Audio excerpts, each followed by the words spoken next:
أعوذ بالله من الشيطان الرجيم.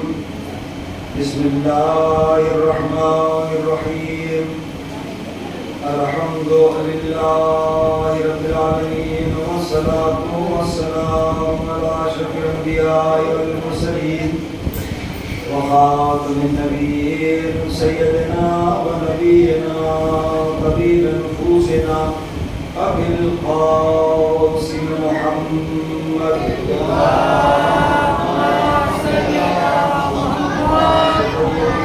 الطاهرين المعصومين المظلومين ولعنة الله على دائم البين من يومنا هذا إلى قيام يوم الدين.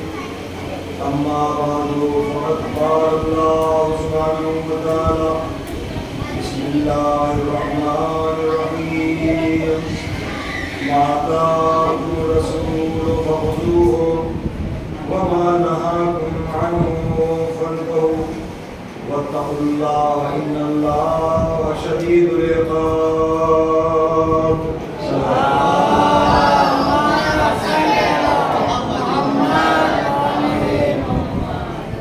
عزادارہ نے شہدائے کربلا و سارے کربلا علیہ السلام ایام ازا اختتام کی منزلیں طے کر رہے ہیں اور آج یہ آخری یوم ازا ہے جس میں ہمارا اجر رسالت ادا کرنے کے لیے آؤ امام زمانہ اللہ تعالیٰ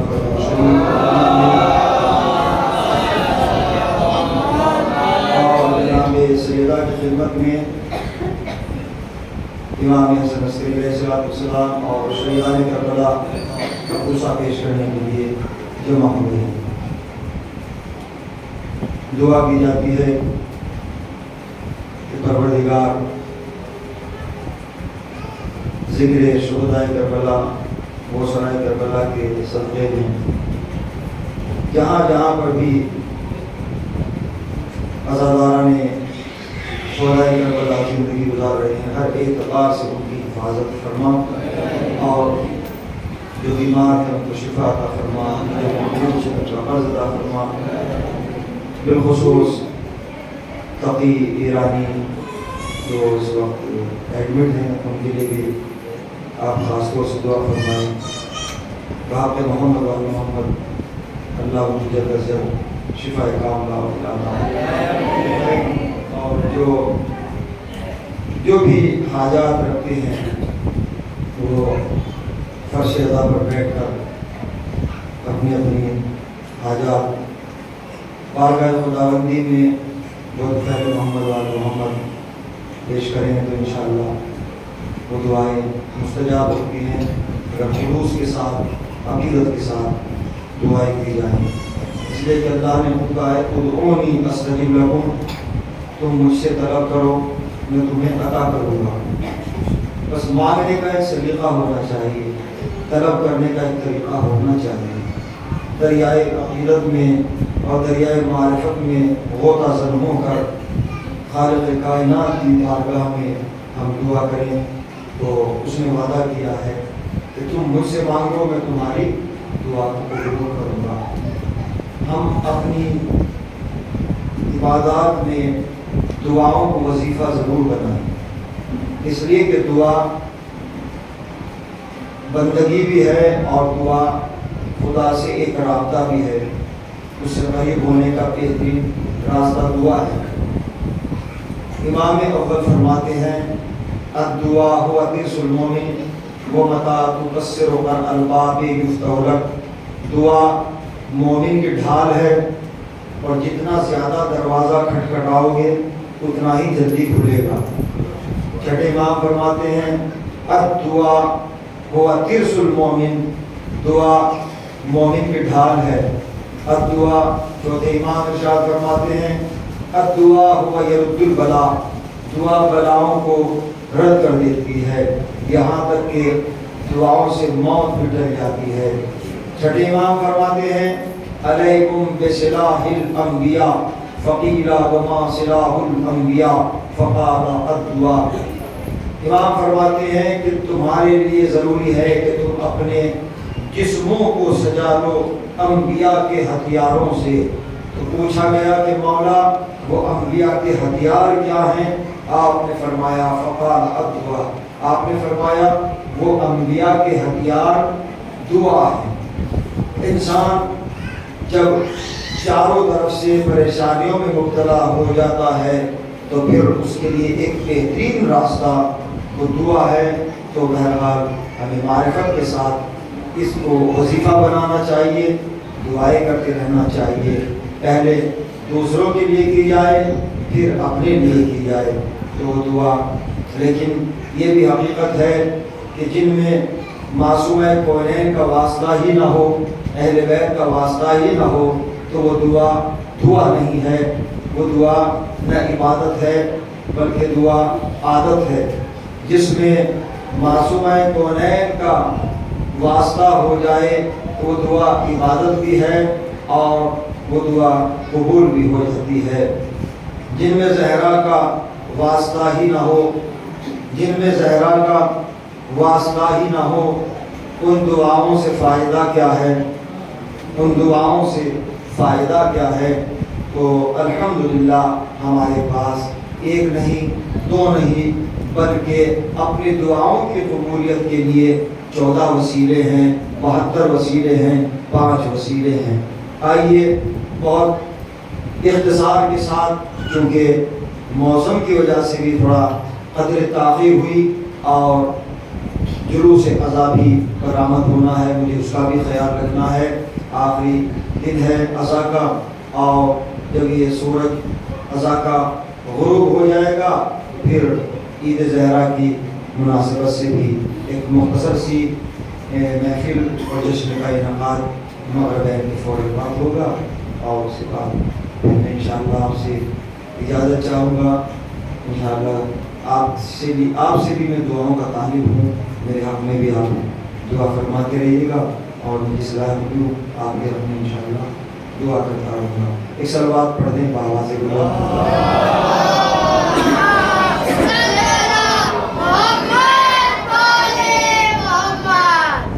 وَكُلَّ شَيْءٍ أَحْصَيْنَاهُ فِي إِمَامٍ مُبِينٍ، اللہ نے تمام کائنات کی چیزوں کو امام مبین کی ذات میں سمو دیا ہے۔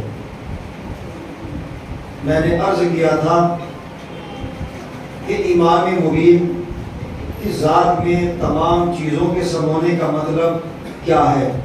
اگر ایک ستارہ خطۂ ارضی پر آ جاتا ہے تو وہ پوری زمین کو ڈھانپ سکتا ہے، یعنی ایک ستارے کا وجود اتنا بڑا ہے، تو پھر اللہ کہہ رہا ہے کہ ہم نے تمام اشیاء کائنات کو امام مبین کی ذات کے اندر سمو دیا ہے۔ تو اس کے معنی کیا ہوئے ہیں؟ یہ دریا، یہ پہاڑ، یہ سورج، یہ ستارے، یہ چاند ذات مبین کی، امام مبین کی ذات میں سمٹ کر کیسے آ رہے ہیں؟ تو پھر اس کا مطلب یہ ہے، اس کے معنی یہ ہے کہ اللہ بتانا چاہتا ہے کہ امام مبین کا اقتدار و اختیار اور کنٹرول اس منزل پر ہے کہ اگر امام مبین چاہے تو اپنے در پر ستارے کو بلا سکتا ہے، جھکا سکتا ہے۔ اگر امام مبین چاہے تو چاند کو 2 حصوں میں تقسیم کر سکتا ہے۔ اگر امام مبین چاہے تو ڈوبتا ہوا سورج پلٹا سکتا ہے۔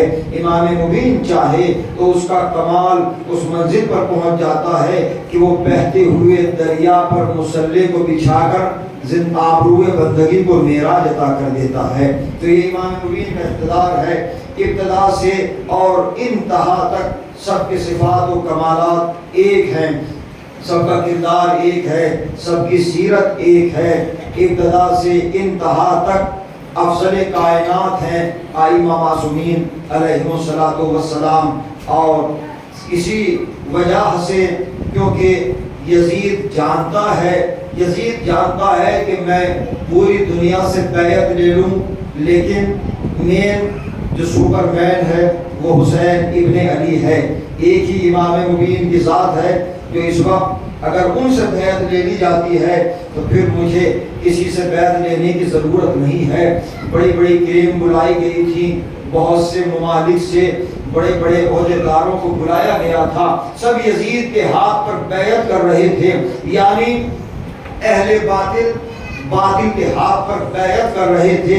لیکن جب سوال بیعت فاسق ٹھوکرے کھاتا ہوا شام سے ہوتا ہوا مدینے تک پہنچا ہے تو امام حسین کے 2 حرفی لا نے 4 حرفی سوال بیعت کو مدینے میں دفن کر دیا۔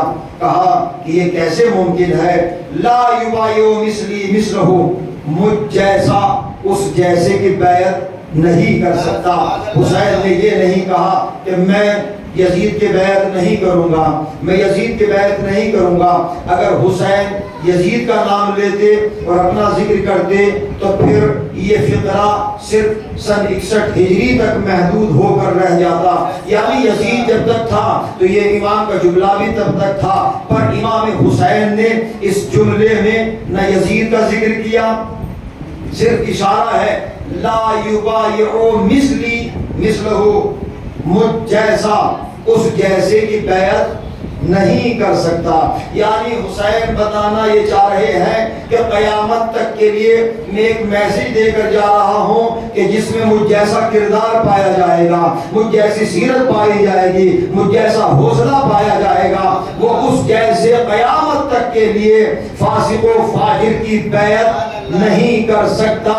یہی سبب ہے کہ آپ دیکھیں پوری دنیا میں آج جو پرچم اسلام بلند ہے، ورنہ جب عبادتوں کو جام شراب میں نچوڑ کر کیا جا رہا تھا اور قبائے گمراہی پیکر اسلام پر ڈالی جا رہی تھی تو حسین نے اس پیکر اسلام سے شال گمراہی کو اٹھا کر پھینک دیا اور اس جام شراب کو توڑ دیا کہ جس میں حلال محمدی کو حرام کیا جا رہا تھا، حرام محمدی کو حلال کیا جا رہا تھا۔ کہا کہ ایسا نہیں ہو سکتا، دین میرے نانا کا ہے، بنی امیہ کا دین نہیں ہے، دین تو میرے نانا کا ہے، اور جب دین میرے نانا کا ہے تو پھر ذمہ داری بھی ہماری ہے کہ ہم اٹھیں، اور اٹھنے کے بعد یزید جیسا جو 12 لاکھ میل مربع زمین پر حکومت کر رہا تھا، لیکن اس کی نظر صرف حسین پر تھی کہ پوری دنیا کی بیعت ایک طرف، اکیلے حسین کی بیعت ایک طرف۔ میں کچھ کہنا چاہ رہا ہوں، اکیلے حسین کی بیعت ایک طرف، مسئلہ یہیں پر رکا ہوا تھا۔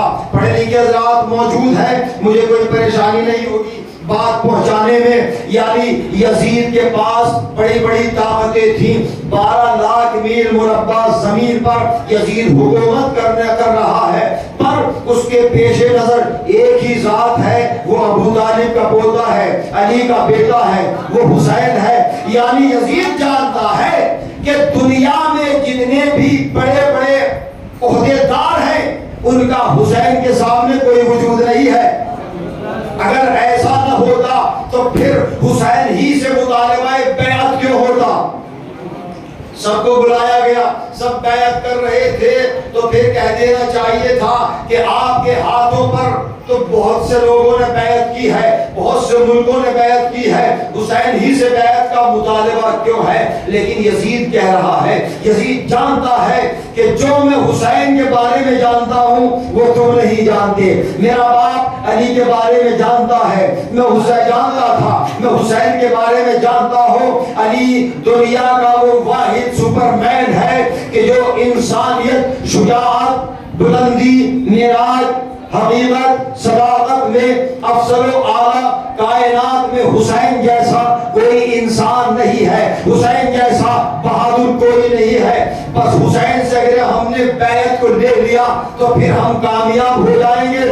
قیامت تک پھر شراب جائز ہو جائے گی، قیامت تک ظلم جائز ہو جائے گا، کسی کے مال کو غصب کر لینا جائز ہو جائے گا۔ میں ایک بات کہنا چاہتا ہوں، یا ارباب نظر کی خدمت میں گزارش کرنا چاہتا ہوں، کسی بھی دھرم میں، کسی بھی مذہب میں، کسی بھی مسلک میں یہ قانون نہیں ہے، چاہے وہ ہندو مذہب ہو، یہودی ہو، عیسائی مذہب ہو، کسی بھی مذہب میں آپ جا کر دیکھ لیں، اگر ان کے یہاں کوئی شراب پی رہا ہے، آپ کسی سے پوچھیں آپ شراب پی رہے ہو تو کیا آپ کا دھرم، آپ کا مذہب اس کی اجازت دیتا ہے؟ تو وہ یہی کہتا ہوا نظر آئے گا، ہم شراب پی تو رہے ہیں لیکن ہمارا دھرم اس کی اجازت نہیں دیتا، ہمارے دھرم میں شراب پینا حرام ہے۔ میں آپ سے ایک سوال کرنا چاہتا ہوں کہ میں کوئی خطابت اس وقت نہیں کر رہا ہوں، جلوس عزا برآمد ہوگا، ہم اور آپ مل کر عزا برپا کریں گے۔ سوال یہ ہے کہ جو اسلام، جو شریعت امام حسین نے سن 61 ہجری میں اپنا لہو دے کر بچایا، کیا وہ اسلام آج موجود ہے؟ بس سوال یہ ہے، کیا وہ شریعت آج موجود ہے؟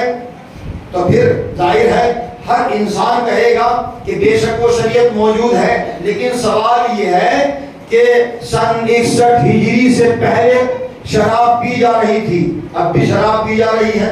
سن 61 ہجری سے پہلے سٹا کھیلا جاتا تھا، آج بھی کھیلا جاتا ہے۔ سن 61 ہجری سے پہلے ظلم کیا جاتا تھا، مال و اسباب کو چھین لیا جاتا تھا، آج بھی ڈاکے ڈالے جاتے ہیں۔ سارے کام ہو رہے ہیں کہ نہیں؟ ہر مذہب میں، ہر دھرم میں سب کچھ ہوتے ہوئے بھی تو پھر اب بتائیے، مسلمان سے اگر پوچھا جائے کیا مسلمان اس چیز سے بری ہے؟ نہیں، کوئی نہ کوئی اس میں نقص ضرور پایا جاتا ہے۔ تو پھر وہ اسلام کہاں ہے جو حسین نے سن 61 ہجری میں بچایا تھا؟ مین پوائنٹ میں آپ تک پہنچانا چاہتا ہوں، میری بات پہنچ جائے۔ جو شریعت اسلام حسین نے بچائی ہے وہ آج موجود ہے کہ نہیں؟ بے شک وہ آج موجود ہے۔ کیوں؟ اس لیے کہ اگر آپ کسی دھرم سے، یہ امام حسین کی شہادت کی معراج تھی کہ کسی بھی مذہب والے سے آپ معلوم کریں، آج بھی اس دور میں یہودی سے معلوم کریں، عیسائی سے معلوم کریں، ہندو سے معلوم کریں، مسلمان سے کسی سے بھی معلوم کریں کہ تم یہ شراب پی رہے ہو، بتاؤ کہ یہ شراب پینا تمہارے مذہب میں جائز ہے؟ تو عیسائی بھی یہی کہتا ہے کہ اگر ہم پی رہے ہیں وہ الگ بات ہے، لیکن ہمارا مذہب اس کی اجازت نہیں دیتا۔ یہودی بھی یہی کہتا ہے ہمارا مذہب کسی کو قتل کرنے کی بلا جرم و خطا اجازت نہیں دیتا، کسی کے مال کو لوٹنا ہمارا دھرم اجازت نہیں دیتا۔ دنیا کے تمام مذاہب میں، تمام ادیان میں جا کر آپ دیکھیں، ہر دین، ہر دھرم، ہر مذہب یہی کہتا ہے کہ قتل کرنا بلا جرم و خطا جائز نہیں ہے، شراب پینا جائز نہیں ہے، ظلم کرنا جائز نہیں ہے، کسی کا مال غصب کرنا جائز نہیں ہے۔ اب میں تفسیر میں کہاں تک جاؤں، وقت بہت کم ہے۔ بس حضرات گرامی، اس تصور کا ہر مذہب والے کے ذہن میں راسخ ہو جانا کہ شراب پینا حرام ہے، ظلم کرنا حرام ہے، مال کسی کا ضبط کرنا حرام ہے، یہ بات ہر مذہب والے کے ذہن میں راسخ ہو جانا اس بات کا ثبوت ہے کہ جو نبی کے نواسے حسین نے سن 61 ہجری میں اسلام کو بچایا تھا وہ آج بھی شریعت موجود ہے۔ اسلام آج بھی موجود ہے۔ دیکھیے سن 61 ہجری سے پہلے، شاید میں نے ذکر کیا ہو، سن 61 ہجری سے پہلے حلال محمدی میں تبدیلی کی گئی، شریعت محمدی میں تبدیلی ہوئی، حلال محمدی کو حرام کیا جا رہا تھا، حلال محمدی کو حلال کیا جا رہا تھا، اور قبائے گمراہی پیکر اسلام پر ڈالی جا رہی تھی، اور یہ کہا جا رہا تھا کہ شراب پینا جائز ہے۔ یہاں تک کہ تاریخ گواہ ہے کہ جمعہ بدھ کو پڑھایا گیا، تاریخ گواہ ہے، صبح کی 2 فرض ہے، لیکن کہنے والے نے کہا کہ آج ہمارا دل کر رہا ہے کہ آج ہم صبح کی 4 پڑھائیں۔ یہ آپ کو کس نے حق دے دیا؟ اس لیے کہ جو نبی شریعت دے کر گئے ہیں اس میں لن تجد لسنت اللہ تبدیلا، رسول کی شریعت میں کبھی تبدیلی نہیں ہو سکتی۔ تو پھر آپ کو کس نے حق دے دیا کہ آپ حلال محمدی کی جگہ کو پر حرام کو معلق کر دے، حرام کی جگہ پر حلال کو معلق کر دے؟ میں خطابت نہیں کر رہا ہوں، میں کچھ گزارشات اہم پیش کرنے کی کوشش کر رہا ہوں۔ جمعہ سن 61 ہجری سے پہلے بدھ شروع ہوا، صبح کی 4 پڑھائی گئی، جو نبی حلال کر کے گئے تھے اسے حرام قرار دیا گیا، جو حرام قرار دیا گیا تھا اسے حلال کیا جا رہا تھا۔ لیکن سبحان اللہ الحمدللہ سن 61 ہجری سے لے کر آج تک یہ حسین ابن علی کی قربانی کا فیض ہے کہ پھر کسی میں جرت نہیں ہوئی ہے کہ سن 61 ہجری سے لے کر آج تک کوئی جمعہ بدھ کو پڑھا سکے، صبح کی 4 پڑھا سکے، حلال محمدی کی جگہ کو حرام کر سکے، حرام محمدی کو حلال کر سکے۔ یہ حسین کی قربانی کا فیض ہے۔ اب کسی کی خواب میں یزید آتا رہے تو ہم کیا کر سکتے ہیں؟ لہذا اسی لیے کہ اچھی سوچ والوں کے ذہن میں اچھا آئے گا، برے کی سوچ میں برا آئے گا۔ یہ کیوں کہا جا رہا ہے؟ یہ پروپیگنڈا ہے، یہ پروپیگنڈا ہے کہ ہم نے یزید کو خواب میں دیکھا۔ ارے یہ دفاع کرنے کی کوشش ہے۔ دفاع کیوں؟ اس لیے کہ اگر یزید کے بارے میں دفاع ہو جائے تو ابن ابو یزید کے بارے میں کوئی حرف نہیں اٹھا سکتا۔ میں تفصیل میں جانا نہیں چاہتا، لہذا ایک پروپیگنڈا ہے، لیکن یزید یزید رہے گا، حسین حسین رہے گی۔ یزید یزید ہے، حسین حسین ہے۔ یزید کے ساتھ لعنت جڑی ہوئی ہے، حسین کے ساتھ علیہ السلام ہے۔ ایک سلام اگر آپ پڑھ دیں تو مجھے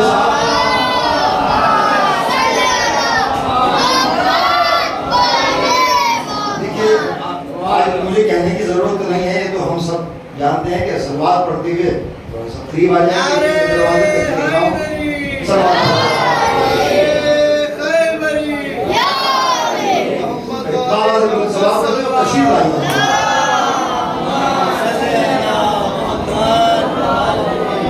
اللہ سلامت رہیں، آباد رہیں، اور بیوی سیدہ آپ کی اس عزا کو، اس محنت کو قبول فرمائے۔ تو حسین ابن علی پوری دنیا میں کس اعتبار سے پہچانے جاتے ہیں؟ کربلا میں رنگ نہیں دیکھے جا رہے تھے، کربلا میں کردار سازی تھی، کردار بنائے جا رہے تھے۔ قیامت تک کے لیے حسین نے ایک میسج دیا ہے کہ نہیں، اگر رنگ کی بات ہوتی تو حسین جون کو سینے سے نہ لگاتے، جون کے لیے دعا نہ کرتے۔ یہ جون کے لیے شرف تھا کہ وقت کا امام ایک حبشی افریقہ کے رہنے والے کو اپنے سینے سے لگا کے کہتے ہیں پروردگار، اس میں ایک جذبہ شہادت ہے، اللہم بغیث وجہہ و طیب ریحہ واجعلہ مع الابرار۔ پروردگار جون کا چہرہ سفید ہو جائے، اس کے خون میں خوشبو پیدا کر دے۔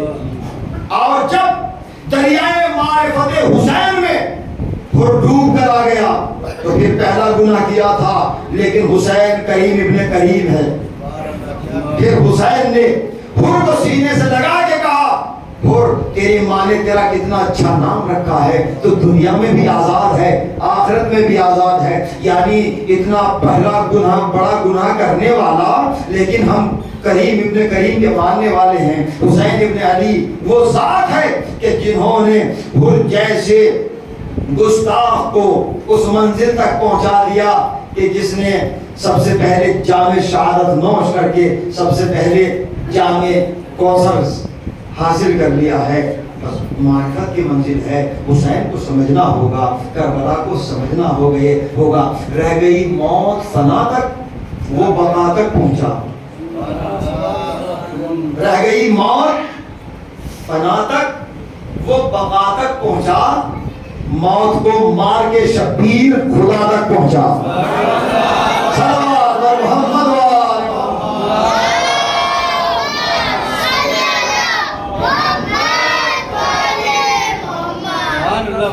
مار کے شبیر خدا تک پہنچا۔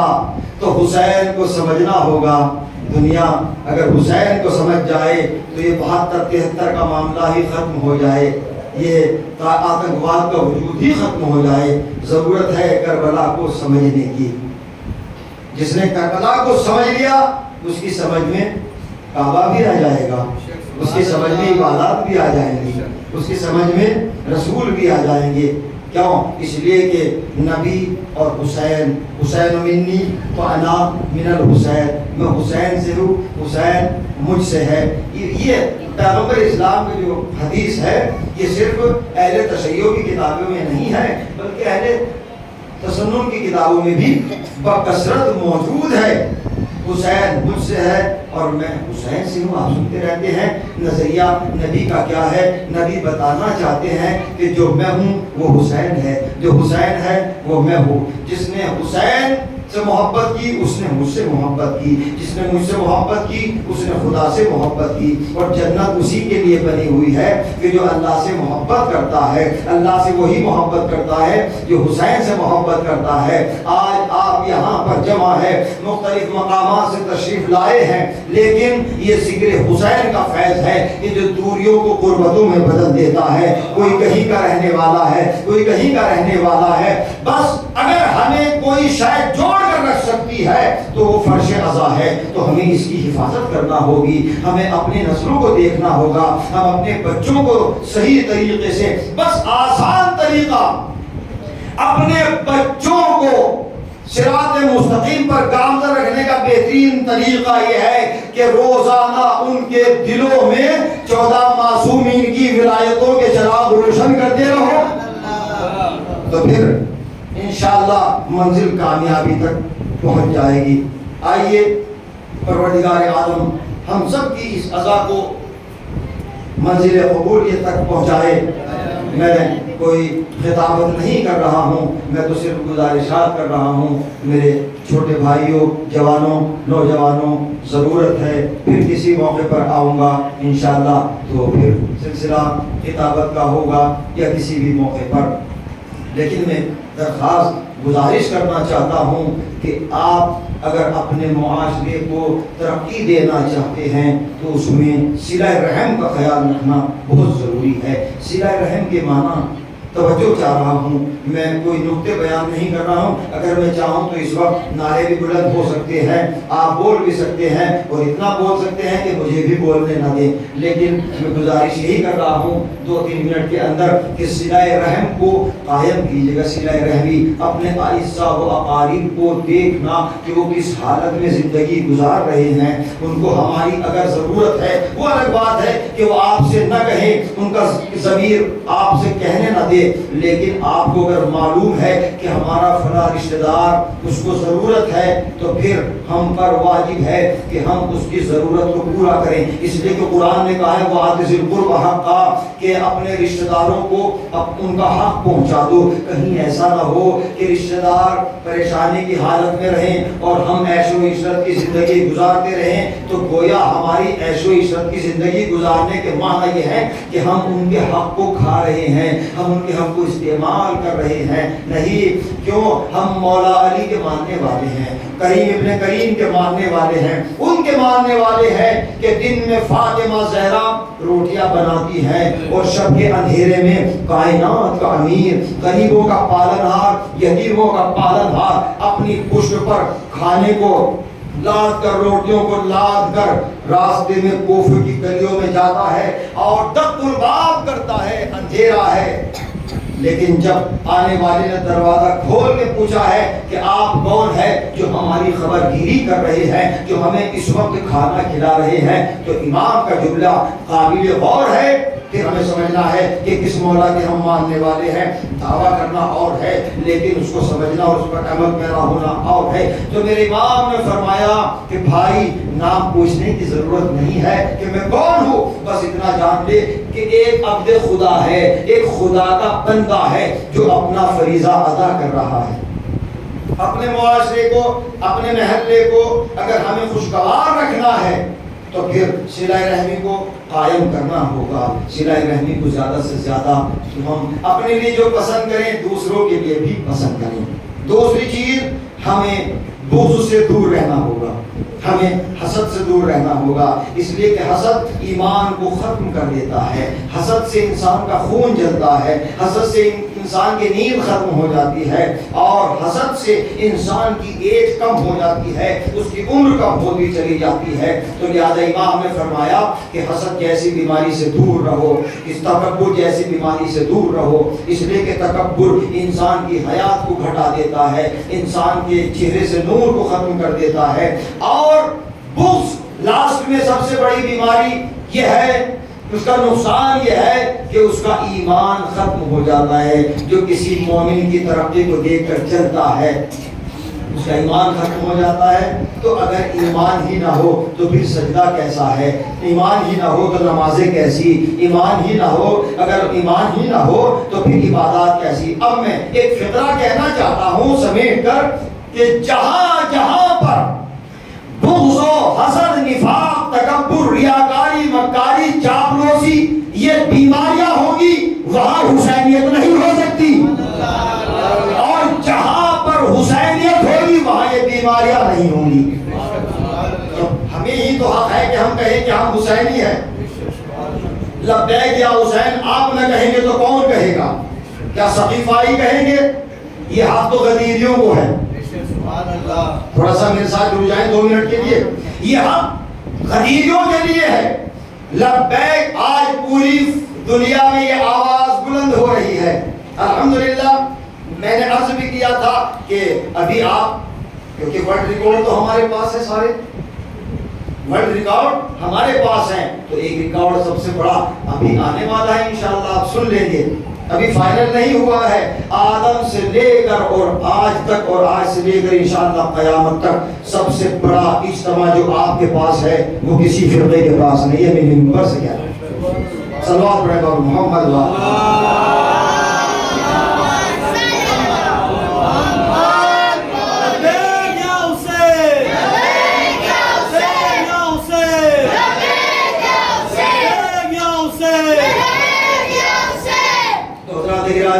میرے عزیزوں اور میرے بھائیوں، یہ تلبیہ بلند ہوتا رہے، الوداع یا حسین نہیں بلکہ لبیک یا حسین رہے۔ الوداع کے معنی کیا ہے؟ الوداع یا حسین، حسین خدا حافظ، خدا حافظ نہیں، لبیک یا حسین لبوں پر ہونا چاہیے، اس لیے کہ حسین ہر وقت ہمارے سامنے حاضر و ناظر ہے۔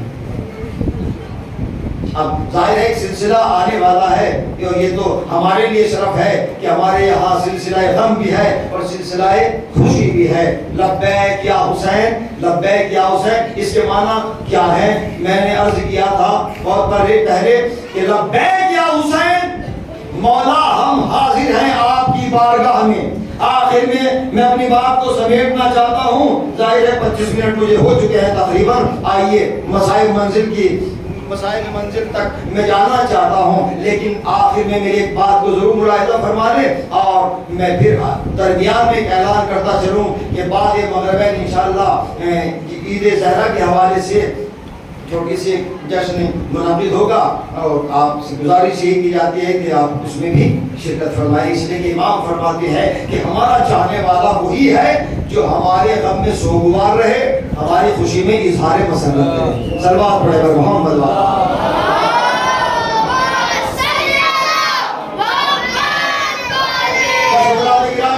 آپ کی محبتیں یاد رہیں گی۔ لبیک یا حسین، 2 ہی نعرے گونجتے ہیں آج تک کونین میں، 2 ہی نعرے گونجتے ہیں، میرا شعر نہیں کسی کا ہے لیکن اچھا ہے، 2 ہی نعرے گونجتے ہیں آج تک کونین میں، ایک ہے اللہ اکبر، دوسرا ہے یا حسین، ایک ہے اللہ اکبر، دوسرا ہے یا حسین۔ تو یہ 2 تلبیے ہیں۔ الحمدللہ میں ایک فکر پیش کرنا چاہتا ہوں بزرگان ملت اسلام، لبیک یا حسین، اللہم لبیک، یہ 2 تلبیے ہیں، 3 بج چکے ہیں، انشاءاللہ کچھ دیر کے بعد جلوس اذا برآمد ہو جائے گا۔ 2 تلبیے، ایک تلبیہ میں نے ذکر کیا تھا، دونوں تلبیے ہیں، مخصوص ہے ایک ملک سے جب آپ حج کرنے کے لیے مکے کی زمین پر پہنچتے ہیں یا کوئی بھی حاجی جاتا ہے تو پھر خانہ کعبہ کو دیکھ کر کہتا ہے لبیک اللہم لبیک، یا اللہ ہم آ گئے، ہم تیری بارگاہ میں حاضر ہو گئے، مینا میں پہنچے اللہم لبیک، مزدلفہ میں پہنچے، عرفات میں پہنچے اللہم لبیک. یعنی یہ تلبیہ مخصوص ہے ایک زمین کے لیے. میں کچھ کہنا چاہ رہا ہوں، ایک تلبیہ مخصوص ہے ایک زمین کے لیے اللہم لبیک. لیکن سبحان اللہ لبیک یا حسین وہ تلبیہ ہے کہ جو زمینوں کے لیے ایک مخصوص نہیں ہے. آپ ہندوستان میں ہیں کہیے لبیک یا حسین، پاکستان میں ہیں کہیں لبیک یا حسین، امریکہ میں ہیں کہیں لبیک یا حسین. تو اس کے معنی یہ ہے کہ جہاں جہاں خدا وہاں وہاں حسین، جہاں جہاں خدا وہاں وہاں حسین. بس میں نے اپنی بات کو تمام کر دیا، لیکن ضروری ہے کہ آپ کہیے لبیک یا حسین، لبیک یا حسین. ہر لمحہ کہیے، ہر سانس کہیے، ہر دن کہیں، ہر گھڑی کہیں، ہر مقام پر کہیں لبیک یا حسین. لیکن ضروری ہے کہ پیاسوں کو پانی پلائیے، کہیے لبیک یا حسین. بھوکوں کو کھانا کھلائیے، کہیے لبیک یا حسین. یتیموں کی مدد کیجیے، کہیے لبیک یا حسین. بیواؤں کی مدد کیجیے، کہیے لبیک یا حسین. بے سہارا کو سہارا دیجیے، کہیے لبیک یا حسین. تو شاید ادھر سے بھی حسین کی آواز آئے کہ میرے چاہنے والوں تم نے میرے امر کو آگے بڑھایا تو میں ہر امر پر تمہارے ساتھ ہوں. تم نے میرے مقصد کو آگے بڑھایا. نور محمدی کا یہ اعجاز ایک ہے، 14 ہے عکس اور رخ ناز ایک ہے. نوح قصید سینہ زمین اور مرثیے آوازیں مختلف ہیں مگر ساز ایک ہے، مگر ساز ایک ہے. نو کے سینہ پہ پڑھ کے بتایا حسین نے قرآن و اہل بیت کی آواز ایک ہے.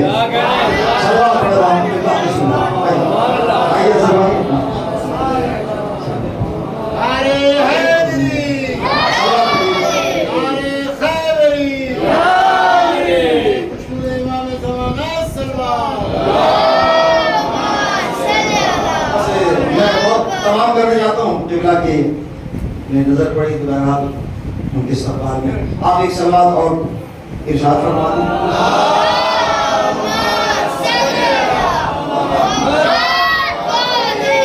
میں گزارش کرنا چاہتا ہوں اپنے چھوٹے بچوں سے، بھائیوں سے کہ حدیث ہے صاحب العلماء خاطب الحکماء جالس الفقراء. فقیروں میں بیٹھا کرو، علماء سے سوال کیا کرو، لیکن ضرور کیونکہ من حفظ مسئلہ واحدہ فلو عشر امثالہا، جس نے ایک شریعت کا مسئلہ یاد کیا اس کے لیے 10 نیکیاں ہیں. کاش کہ میرے پاس وقت ہوتا. تو بہرحال اگر ہمارے درمیان ہمارے معاشرے میں کوئی صاحب علم ہو تو ہمیں اس سے کسب علم کرنا چاہیے، فائدہ حاصل کرنا چاہیے. تو میں گزارش کر رہا ہوں اپنے بچوں سے، جوانوں سے، نوجوانوں سے ان مسائل کو ضرور معلومات حاصل کریں مسائل کی کہ جو روزمرہ کے مسائل ہیں جو ہمارے لیے بہت اہم ہے. ہم کبھی کبھی یہ سوچ رہے ہیں کہ وہ کوئی مثلا ہم جس چیز کو انجام دے رہے ہیں وہ صحیح ہے، لیکن ہو سکتا ہے کہ وہ شریعت کی نظر میں صحیح نہ ہو. لہٰذا جب تک وضو صحیح نہ ہوگا تو نماز صحیح نہیں ہوگی. جب تک ہم نجاسات کے بارے میں نہیں جانیں گے، مطہرات کے بارے میں نہیں جانیں گے مطہرات کتنے ہیں، نجاسات کتنے ہیں، تقلید کسے کہتے ہیں، نماز میں کتنی چیزیں واجب ہیں، وضو میں کتنی چیزیں واجب ہیں، کن چیزوں سے وضو باطل ہو جاتا ہے، احکام میت کیا ہے، یہ جو روزمرہ کے مسائل ہیں پلیز آپ ان کو غور کریں، ان پر تفکر کریں. اور والدین کے لیے بھی ضروری ہے کہ وہ اپنی اولاد کو وہاں پر بھیجیں کہ جو ان کو صراط مستقیم پر گامزن کرے، مسائل شریعہ بتائیں. یہ جذبہ والدین کی طرف سے ہونا چاہیے تاکہ کیونکہ عبادت وہی قبول ہوتی ہے کہ جو معرفت کے ساتھ ہوتی ہے، اور معرفت تبھی حاصل ہوگی جب ہمارے پاس علم اہل بیت ہوگا. تو ہمیں مسائل شریعہ کو یاد کرنا چاہیے اور ہمیں عالم دین سے فائدہ اٹھانا چاہیے. تو خوش نصیب ہے وہ معاشرہ، وہ بستی کے جہاں صاحب علم ہوں اور ان سے لوگ عالم دین سے لوگ کسب علم کرتے رہیں، فیضیاب ہوتے رہیں. تو الحمدللہ یہ سلسلہ ہمارے یہاں کتنا اچھا ہے. تو پلیز ہمیں چاہیے کہ ہم زیادہ سے زیادہ اپنی نسلوں کو علوم محمد و اہل محمد سے مزین کرتے رہیں. یہی مقصد تھا کربلا میں حسین کا کہ لوگ سیدھے راستے پر چلتے رہیں, ہدایت کا راستہ قائم رکھیں, پہچانے نبی کے نواسے کی عظمت, پہچانے سارا معاملہ حسین کی بیعت پر رکا ہوا تھا. میں نے ابتدا میں عرض کیا تھا کہ بس حسین سے یزید چاہتا ہے کہ بس حسین سے بیعت لے لی جائے تو ہم کامیاب ہیں. آئیے اہل حضرات, لیکن یزید حسین سے بیعت نہ لے سکا اور قیامت تک کے لیے اس کے گلے میں تو کہ لعنت پڑ گیا. کیوں؟ اس لیے کہ وہ حق سے ٹکرا رہا ہے. وَلَا تَلْبِسُوا الْحَقَّ بِالْبَاطِلِ, تم حق کو کبھی باطل سے یا باطل کو حق سے نہ ملانا. آئیے اہل حضرات, بس ایام عزا کے حوالے سے آخری دن اور اس کے بعد جب سلسلہ, لیکن میں پھر کہنا چاہتا ہوں کہ آپ لبیک یا حسین کہیے گا, لبیک یا حسین, مولا حسین ہم حاضر ہیں. اور لبیک حسین کہتے ہوئے مقصد حسین کو, حسین ہمارے پیش نظر ہونا چاہیے, تبھی ہماری زندگی کامیاب ہوگی. آئیے اہل عزا, آج کی تاریخ اسیران کربلا کا داخلہ مدینے میں, اسرائے کربلا چہروں منا چکے ہیں. اور دوسرا سلسلہ شہادت امام حسن عسکری علیہ السلام, یہ روایات میں ملتا ہے شب تابوت امام حسن عسکری علیہ السلام برآمد کی جائے گی. میں زیادہ مسائل نہیں پڑھوں گا کیونکہ جلوس عزا برآمد ہونا ہے. آئیے اہل عزا, جناب زینب نے امام سجاد سے کہا ہے, میں نے کوئی ربط نہیں لیا ہے مسائل کی منزل پر آنے کے لیے, کہ بیٹا سجاد جب بھائی حسین کے قبر پر چہروں منایا ہے, کہا مجھے میرے بھائی عباس کے قبر پر پہنچا. میں نے ذکر کیا تھا حضرت عباس طویل القامت تھے, لیکن امام سجاد لے کر گئے, ایک چھوٹی سی قبر پر نظر کی, السلام علیکم یا اماں, میرے چچا آپ پر میرا سلام. زینب نے کہا بیٹا بھائی کی قبر کہاں ہے؟ میرے عباس ہے. کہا کہ وہ بھی اماں یہ چھوٹی سی قبر دیکھ رہی ہو, یہ میرے چچا عباس کی قبر ہے. تو زینب نے جب قبر چھوٹی سی قبر کو دیکھا تو زینب تڑپ گئی, جس کو میں گھوڑے پر دیکھ کر ناز کرتی تھی, پیر زمین پر سب کھینچتے جاتے تھے.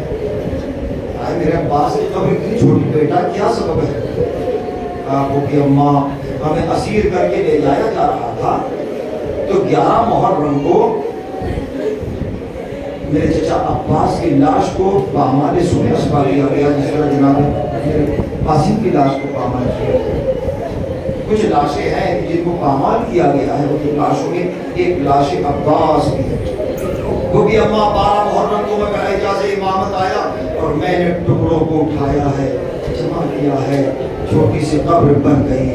زینب نے اپنے کو قبر عباس میں گرا دیا.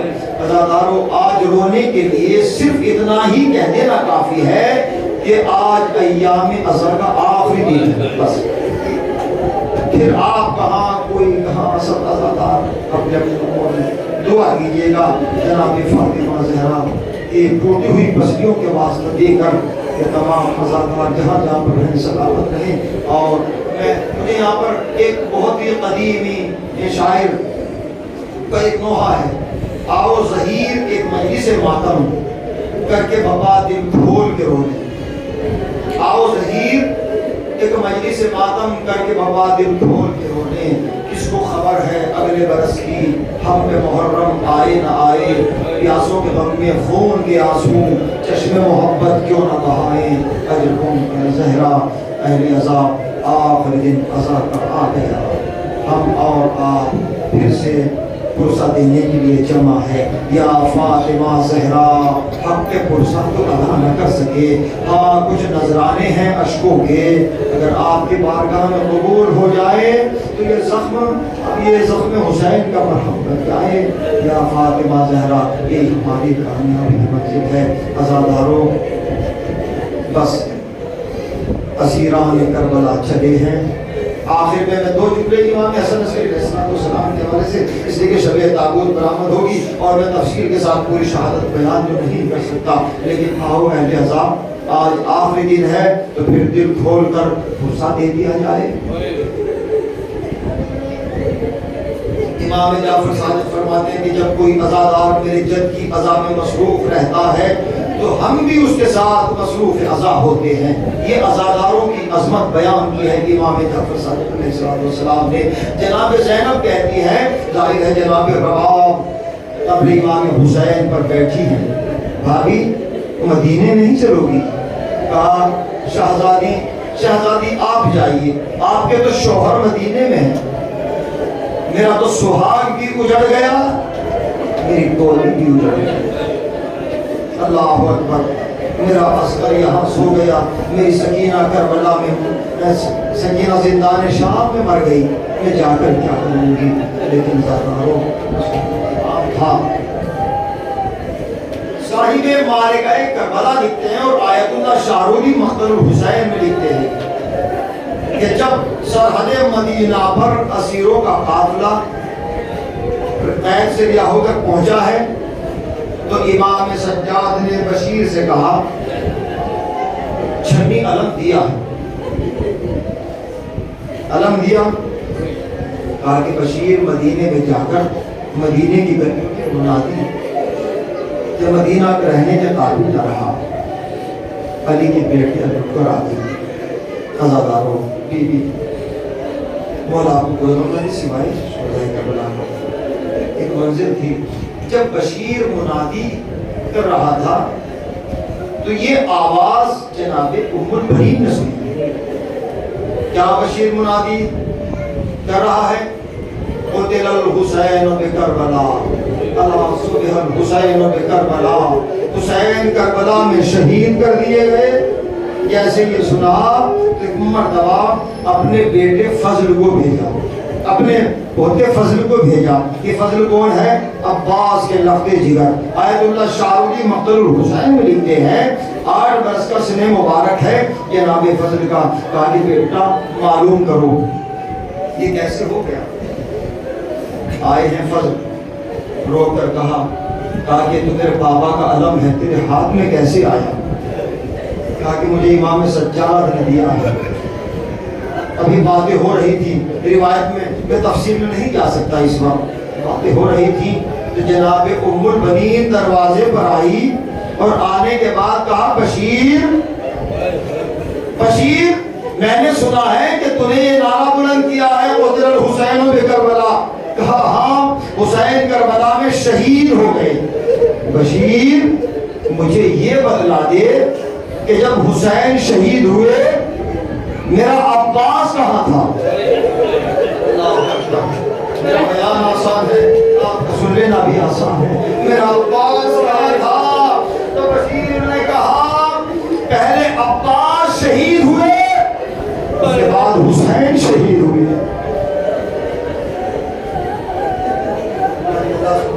ایک مرتبہ میرے فرا کربلا کا میرا شکر ہے کہ میرا عباس پہلے مارا گیا، حسین بعد میں شہید ہوئے۔ میں نے رات عرض کیا تھا علی کی شیر دل بیٹی نے کبھی اپنے بچوں کا ماتم نہیں کیا، لیکن ماں ہوتی ہے، جب گھر میں آئی ہے ننھے مسلوں کو دیکھا، ننھے بستروں کو دیکھا، ماں کی ممتا یہاں پر تڑپ گئی، اپنے کو بستروں پہ گرا کے کہا میرے بچوں اب تک ماں جائے حسین کو روئی تھی، اب تمہارا ماتم کروں گی۔ جزاکم اللہ خیر جزا۔ اہل عزا فضائل میں تھکاوٹ ہو تو کوئی شکوہ نہیں ہے، لیکن آج مصائب میں کوئی خستگی محسوس نہ کیجیے گا۔ آخری پرسہ ہے بی بی سیدہ کے صدقے میں یہ عزادار زندہ و سلامت رہیں تاکہ آئندہ سال پھر فرش عزا پر بیٹھ کر کربلا والوں کا ماتم کریں، اسیران کربلا کا ماتم کریں۔ میں نے اپنے استاد آیت اللہ رجائی سے دمشق میں سنا، وہ بیان کر رہے تھے کہ جب پہلی عید آئی مدینے میں، پہلی عید اہل بیت پر آئی تو مدینے کے گھروں میں خوشیاں منائی جا رہی تھی، لیکن واحد اہل بیت کا گھر تھا کہ جہاں سے آہو فغا کی آوازیں بلند ہو رہی تھی۔ تو امام جناب علی اکبر کے دوست، دو دوست جناب علی اکبر کے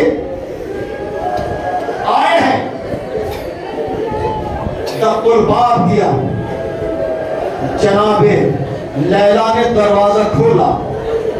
میرے استاد نے بیان کیا، اس لیے میں بیان کر رہا ہوں. جناب لیلا نے دروازہ کھولا. اے جوانوں تم گول ہو؟ تو آواز آئی ہم علی اکبر کے دوست ہیں. ہمیں معلوم ہے کہ علی اکبر ہمارے دوست کربلا میں شہید کر دیے گئے، لیکن ہم آپ کو پرسہ دینے کے لیے آئے ہیں. بس ایک مرتبہ لیلا نے سر کو پیٹا، کربلا کے رو کر کے کہا میرے لال اکبر، تیرے دوست تیری ماں کو جزاکم اللہ خیر الجزا، اجرکم اللہ زہرا.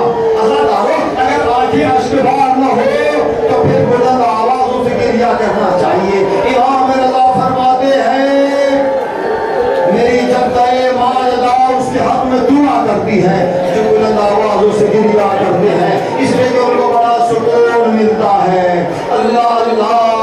امام زین العابدین سے جناب زینب نے فرمایا بیٹا سجاد تم امام ہو، میں چاہتی ہوں کہ اپنی ماں کی قبر پر پہنچوں، اپنے لالا کی قبر پر پہنچوں.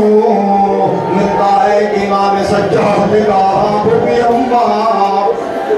اللہ اکبر. اہل آزاد لوگ غصہ دے لیں،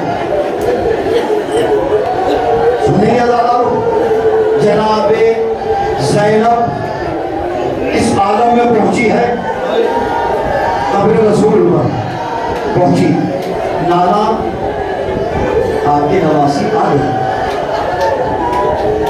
نانا جس کو آپ اپنے دوش پر بٹھاتے تھے وہ کربلا میں سو گیا، مرثیہ پڑھا ہے. اب اس کے بعد میں کیسے بیان کروں؟ جناب زینب جناب سیدہ کی قبر پر پہنچی.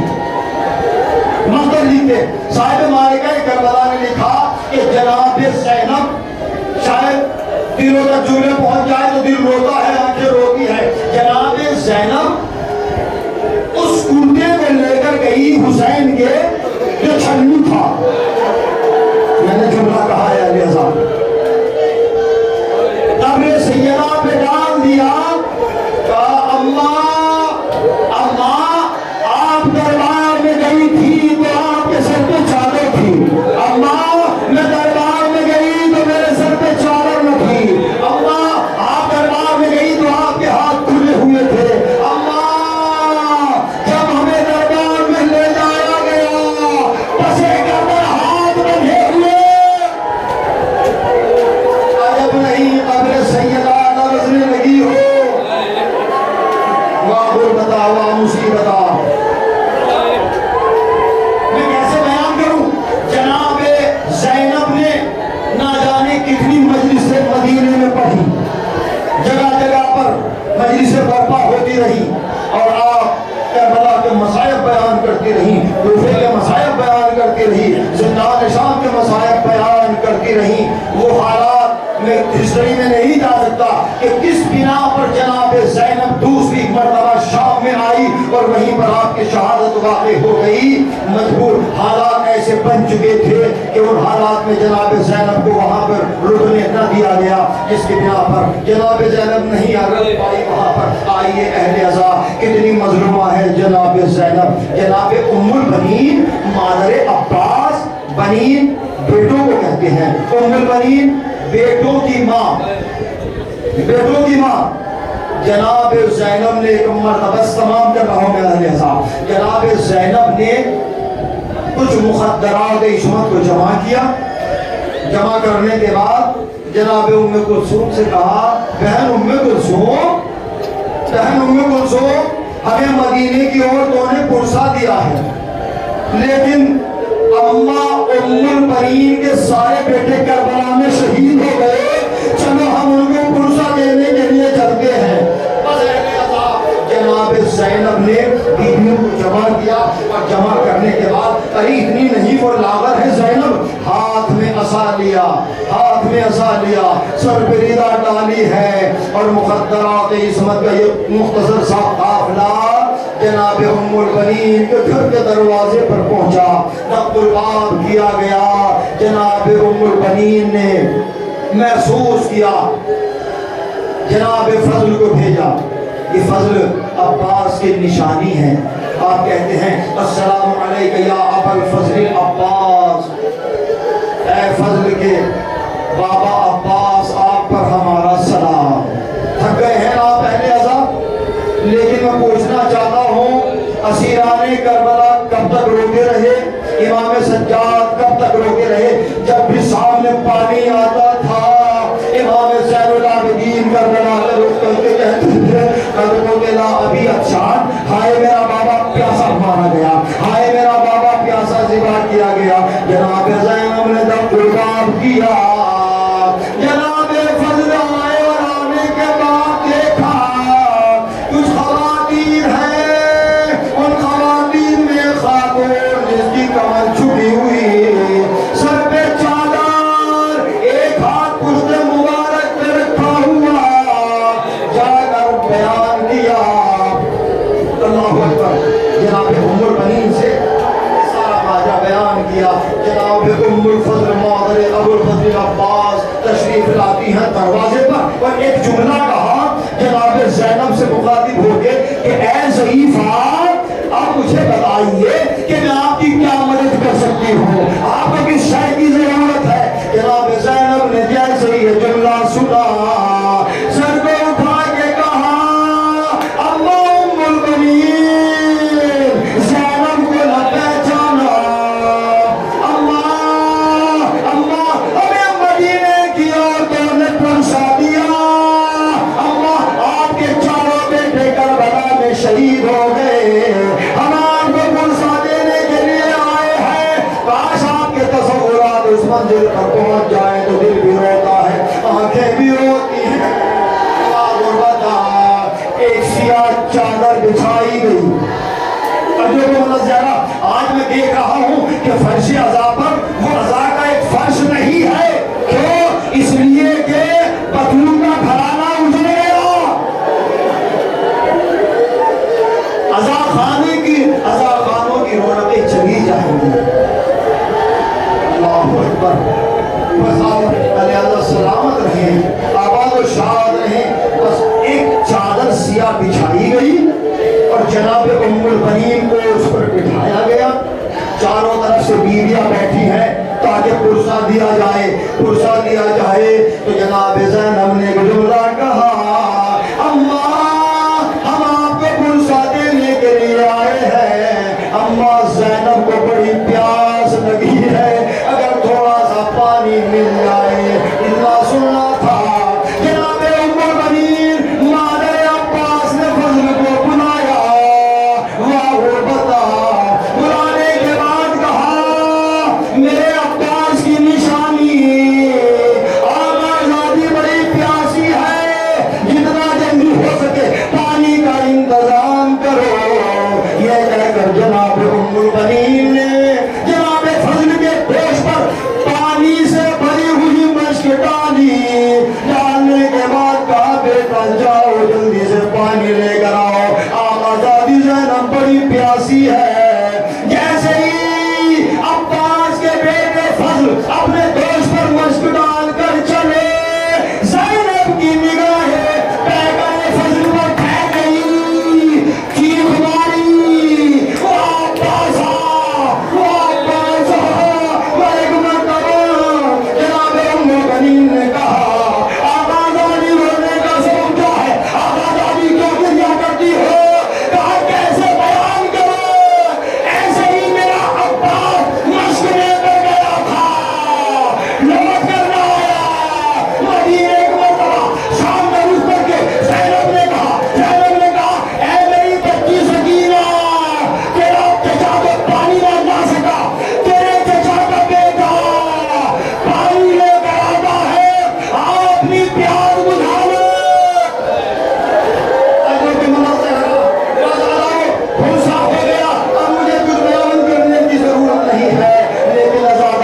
بڑی شان و شوکت کے ساتھ امام حسن عسکری کا جنازہ اٹھایا گیا. رات میں بھی آپ نے جنازہ اٹھایا. شب تابوت برآمد کی گئی. سامرہ میں آپ کے جنازے میں علماء بھی تھے, حکماء بھی تھے, ہزاروں افراد موجود تھے. آپ پرسہ پیش کریں امام زمانہ کی خدمت میں. اللہ اکبر. امام حسن عسکری کا جنازہ, اتنی تعداد, سب سے زیادہ امام حسن کے جنازے میں تعداد تھی. میں کہوں گا کہ مولا آپ بڑے خوش نصیب ہیں, آپ کے جنازے میں ہزاروں کی تعداد, لیکن آپ کے جد امجد کا لاشا تبتے ہوئے صحرا پر جسم میں اتنے تیز بے وزن تھے کہ امام زمانہ نے فرمایا میرا سلام ہو اس جد امجد پر جس کا لاشا نہ زمین پر تھا نہ زمین پر تھا. الا قدر الحسین بن کربلا یا فاطمہ زہرا, ہمارے اس حصے کو قبول فرمائیے. اللہ اللہ. جناب امام حسن عسکری کا جنازہ اٹھا, بڑی شان و شوکت کے ساتھ پرسہ دیا جا رہا ہے. لیکن ہائے حسین اتنا غریب ہے, سید سجاد اتنا غریب ہے. میں نے مکتب کی کتابوں میں پڑھا, عزاداروں امام زین العابدین جب ایک راستے سے گزرے ہیں تو دیکھا ایک قصاب کی دکان ہے. پوچھا بھائی یہ بتلاؤ جب تم جانور ذبح کرتے ہو تو کیا اسے پانی پلا دیتے ہو؟ کہا کہ ہم کسی جانور کو ذبح کرنے سے پہلے اسے پانی ضرور پلاتے ہیں, اسے کھانا ضرور کھلاتے ہیں. امام سجاد نے کربلا کو رک کر کے کہا قد قتل فی الشام, ہائے میرا بابا پیاسا مارا گیا, ہائے میرا بابا پیاسا شہید کیا گیا. اللہ اکبر. میں نے مکتب کی کتابوں میں پڑھا, آخری جملہ ہے اللہ اتنا مظلوم ہے حسین.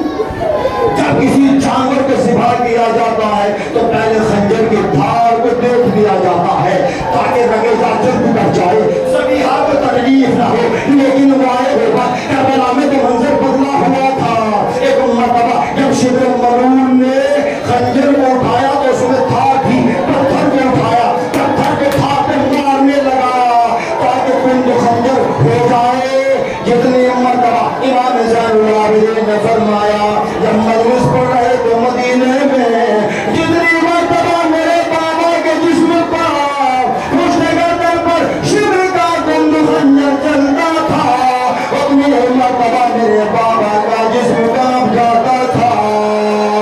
جیسے ہی 11 ضربے سے سید امام حسین کے سر کو جدا کیا گیا, آواز بلند ہوئی الا قدر الحسین بن کربلا, الا قدر الحسین بن کربلا. حسین شہید ہو گئے, حسین شہید ہو گئے.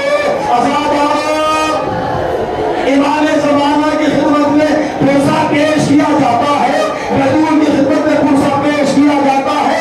عزاداروں حسین سب کے لاشیں لے کر گئے, لیکن وہ حسین وہ غریب ہے کہ جس کا لاشا کوئی لے کر نہ گیا. ہاں حسین نے کہا اے عصب باوفا, آخری خدمت ہے, میری شہادت کی خبر خیموں تک پہنچا دے. حسین ایک مرتبہ سلطان نے اپنے گھٹنوں کو توڑ دیا, خود حسین سے اپنی پیشانی کو رنگین کیا, خیموں کی طرف چلا. ٹاپوں کی آواز سکینہ نے سنی, زلیخا کے قریب آئے, سمو سے لپٹ کر کہا اے میرے بابا کے گھوڑے, میرے بابا کو کہاں چھوڑ آیا؟ زلیخا زبان پہ زبانی میں کہہ رہا تھا آقا شہید ہو گئے. زلیخا کو حلقے میں لیا گیا, وہاں حسینہ کی صدا بلند ہوئی. ناظرین کہتا ہے ایسا محسوس ہو رہا تھا کہ جیسے رونے کی آواز آسمانوں کے پردوں سے ٹکرا رہی ہو.